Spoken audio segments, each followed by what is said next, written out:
জাতিসংঘ সাধারণ পরিষদের ৭৯তম অধিবেশনে অংশ নিতে বর্তমানে যুক্তরাষ্ট্রে অবস্থান করছেন বাংলাদেশের অন্তর্বর্তী সরকারের প্রধান উপদেষ্টা ড মোহাম্মদ ইউনূস। এই অধিবেশনের ফাঁকে তিনি বিশ্ব নেতাদের সঙ্গে বৈঠক করছেন, যোগ দিচ্ছেন বিভিন্ন সাইডলাইন অনুষ্ঠানেও। বুধবার মূল অধিবেশনের ফাঁকে নিউ ইয়র্ক টাইমস আয়োজিত ক্লাইমেট ফরওয়ার্ড নামের একটি অনুষ্ঠানে যোগ দেন ড ইউনূস। সেখানে দীর্ঘ ২৫ মিনিট কথা বলেন তিনি। অনুষ্ঠানে জলবায়ু পরিবর্তন, শেখ হাসিনাকে বিচারের মুখোমুখি করা ও নির্বাচন আয়োজন সহ বিভিন্ন বিষয়ে কথা বলেছেন প্রধান উপদেষ্টা। অনুষ্ঠানের শেষের দিকে সঞ্চালক ড ইউনূসের কাছে জানতে চান তার নিজের নির্বাচন করার কোনো সম্ভাবনা আছে কিনা। জবাবে প্রধান উপদেষ্টা বলেন, আমাকে দেখে কি আপনার মনে হয় আমি নির্বাচন করব?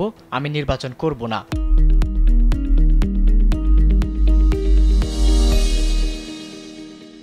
নির্বাচন আয়োজন নিয়ে প্রশ্ন করা হলে শান্তিতে নোবেলজয়ী ড ইউনূস জানান, সাবেক স্বৈরাচারী সরকার, বিচার বিভাগ, পুলিশ, নির্বাচন কমিশন সহ দেশের সব ব্যবস্থা নষ্ট করে দিয়েছে। এসব ব্যবস্থাকে পুনর্জীবিত করার লক্ষ্যে ৬টি কমিশন গঠন করা হয়েছে। তাদের ৩ মাসের মধ্যে প্রতিবেদন জমা দিতে বলা হয়েছে।